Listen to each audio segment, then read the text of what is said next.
साथियों, पिछले एपिसोड में पिछले वीडियो में आप सभी को अछूतों की अलग बस्तियां क्यों बसाई जाएं, उनका क्या औचित्य है, इस संबंध में बाबा साहब ने डिटेल से जानकारी दी। आज इस वीडियो में आपको जाति और संविधान के संबंध में हिंदुओं का क्या मत है और अछूतों का क्या मत है और बाबा साहब का क्या लॉजिक, उनका क्या मत है, इस संबंध में आप लोगों को जानकारी दी जाएगी।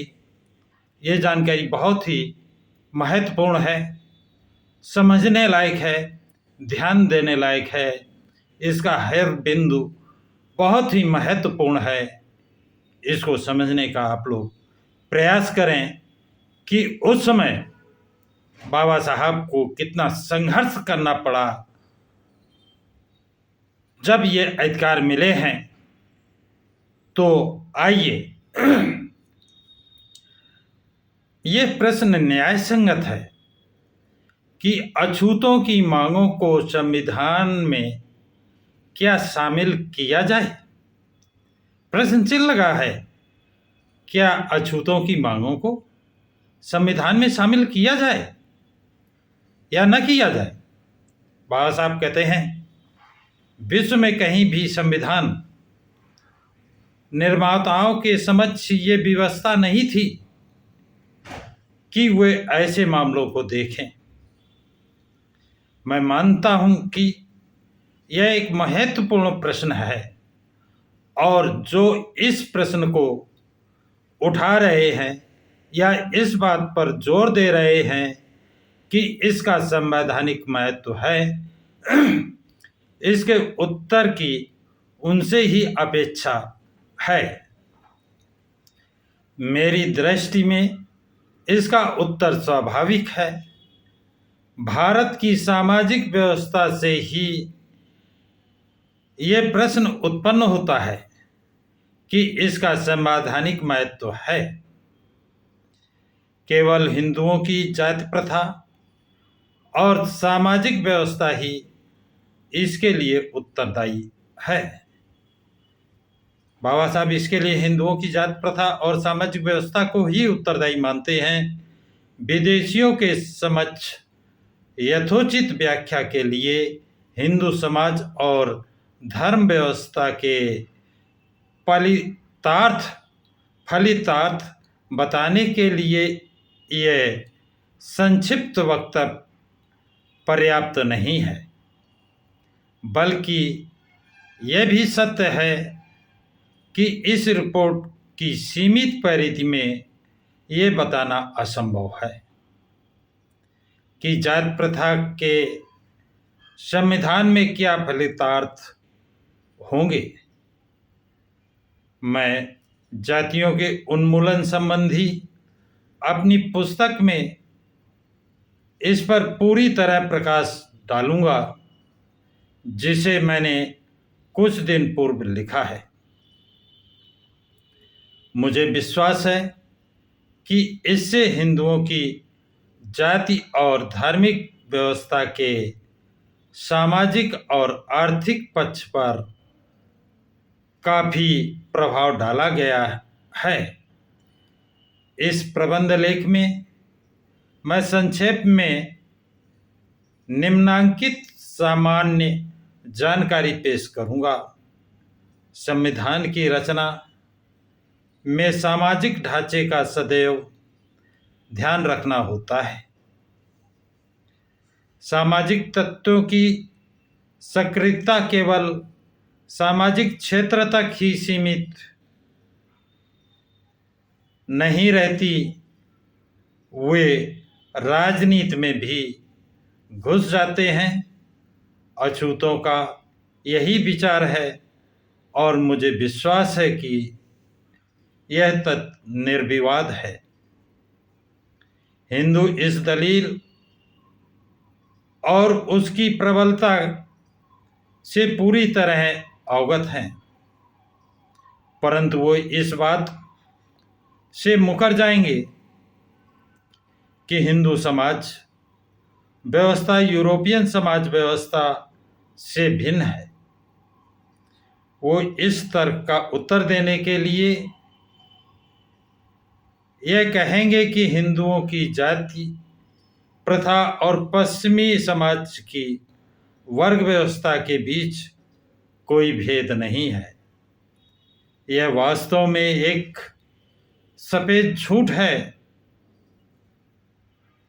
ये वास्तव में, बाबा साहब कह रहे हैं, ये वास्तव में एक सफेद झूठ है कि यहाँ की जात व्यवस्था और पश्चिमी या यूरोपीय देशों के वर्ग व्यवस्था में भेद नहीं है, उनका कहना है। तो बाबा साहब इसके लिए कहते हैं ये एक सफेद झूठ है।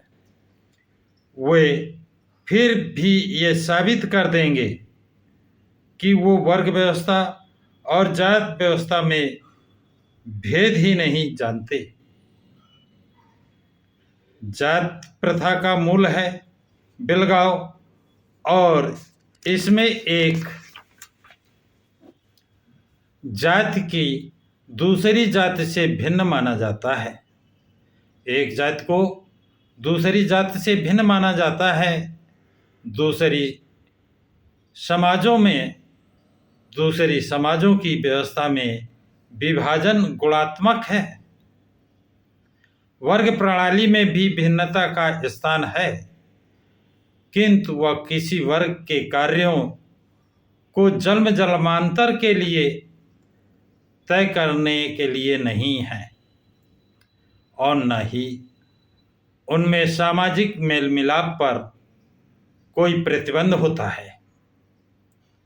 वर्ग व्यवस्था श्रेणियों के सही विभाजन की व्यवस्था श्रेणी में वर्गों का सामाजिक रूप से विभाजन नहीं होता, बल्कि जबकि जाति प्रथा में भिन्न भिन्न जातियों के बीच निर्धारित परस्पर संबंधों निश्चित रूप से अनिवार्य और अविनाशी होते हैं, जो पक्के तौर पर असामाजिक हैं। यदि वह विश्लेषण सही है तो तथ्य से भी इनकार नहीं किया जा सकता कि हिंदू समाज व्यवस्था का स्वरूप भिन्न है। हिंदू समाज व्यवस्था का स्वरूप भिन्न है, बाबा साहब बता रहे हैं। तो इसका परिणाम यही होगा कि हमारा राजनैतिक स्वरूप भिन्न होना चाहिए। अछूतों की कामना यही है। उसे सीधे शब्दों में इस प्रकार कहा जा सकता है कि साधन और साध्य में समन्वय होना चाहिए, कि साध्य एक ही होना चाहिए। यदि साध्य एक भी हो तो ये आवश्यक नहीं कि उसे प्राप्त करने के साधन भी समान होंगे। दरअसल साध्य एक ही होने पर भी काल और परिस्थिति के अनुकूल साधनों में भिन्नता भी हो सकती है। जिसके साथ शुभ है और वो चाहते हैं कि उसका साथ फुहड़ न कहलाए, तो उन्हें दूसरे साधन अपनाने होंगे। इस संबंध में एक और बात का उल्लेख करना चाहूँगा। बाबा साहब कहते हैं एक बात का और उल्लेख करना चाहूँगा। जैसा कि मैंने कहा, हिंदुओं की जात व्यवस्था को देखते हुए ये आवश्यक है कि यहाँ की राजनैतिक व्यवस्था भिन्न होनी चाहिए और वह सामाजिक ढांचे के अनुरूप निर्धारित हो। बहुत से लोग इसे स्वीकार करते हैं, परंतु तर्क देते हैं कि हिंदू समाज में जातियां तोड़ी जा सकती हैं। मैं इस बात को स्वीकार नहीं करता। जो ये कहते हैं वो सोचते हैं कि जाति कोई ऐसी संस्था है जिसे जैसे क्लब, नगरपालिका या काउंटी काउंसिल, यह एक बड़ी भूल है। जाति धर्म और धर्म संस्था के सिवाय कुछ भी हो सकता है। ये संस्थाकृत है, परंतु जैसी इसकी रचना है उसके परिप्रेक्ष्य में ऐसी कोई संस्था नहीं है। धर्म एक प्रवाह या ऐसी शक्ति है जो हर व्यक्ति में रचा बसा है और व्यक्ति के चरित्र को प्रभावित करता है और उसके कार्य, व्यवहार और पसंद नापसंद को निर्धारित करता है। ये पसंद नापसंद, कार्य, व्यवहार ऐसी संस्था नहीं हो सकते जिन पर कोई और रंग चढ़ सके। सीधे शब्दों में यह काली कमली है। यह ऐसी शक्ति है, ऐसा प्रवाह है जिसे नियंत्रित करने के लिए उसकी काट भी होनी चाहिए। यदि सामाजिक राजनीति में घालमेल है और मुट्ठी भर लोगों को वर्चस्व पर नियंत्रण रखना है, बहुत से लोगों को हेयता की पीड़ा से बचाना है, तो ये आवश्यक है कि राजनीतिक संरचना ऐसी हो जो सामाजिक तत्वों के संभावित पूर्वाग्रहों को लगाम दे सके, अन्याय को रोक सके। अब मैंने सामान्य रूप से यह स्पष्ट किया है कि विशिष्ट प्रकृति वाले हिंदू समाज के लिए एक विशिष्ट प्रकृति को राजनैतिक व्यवस्था की क्यों आवश्यकता है, और भारत के संविधान निर्माता इन समस्याओं को अनदेखी क्यों नहीं कर सकते। जैसी समस्याएं अन्य देशों के संविधान में सांप्रदायिक योजना को शामिल करना क्यों आवश्यक है और अछूतों के लिए सरकारी सेवाओं में स्थान क्यों आरक्षित किए जाएं और उनके लिए पृथक अवसर क्यों आवश्यक हैं, इन मांगों का औचित्य सहज और स्वाभाविक है। यह बात निर्विवाद तथ्य से उत्पन्न होती है कि इसी कारण हिंदुओं से अछूतों को अलग कर दिया गया है और वह भेदभाव अनावश्यक है। यह जन्मजात कटुता और तिरस्कार का मामला है। बाबा साहब बड़े स्पष्ट शब्दों में सारी चीज़ें बताते जा रहे हैं कि इसी कारण हिंदुओं से अछूतों को अलग कर दिया गया है और वह भेदभाव अनावश्यक है। जो भेदभाव किया जा रहा है वो अनावश्यक है। ये जन्मजात कटुता और तिरस्कार का मामला है। ये कोई आज का नहीं है, अभी का नहीं है, सदियों का नहीं है। ये जन्मजात पता नहीं कब से चल रहा है। जन्मजात कटुता का तिरस्कार का मामला है। इस तिरस्कार और कटुता के लिए किसी साक्ष्य की आवश्यकता नहीं है। बाबा साहब कहते हैं इस कटुता के लिए, इस तिरस्कार के लिए किसी अन्य साक्ष्य की आवश्यकता नहीं है। चिरंजन अस्पृश्यता का व्यवहार हिंदुओं और अछूतों के बीच कटुता का पर्याप्त साक्ष्य है। इसे वो पर्याप्त साक्ष्य मानते हैं।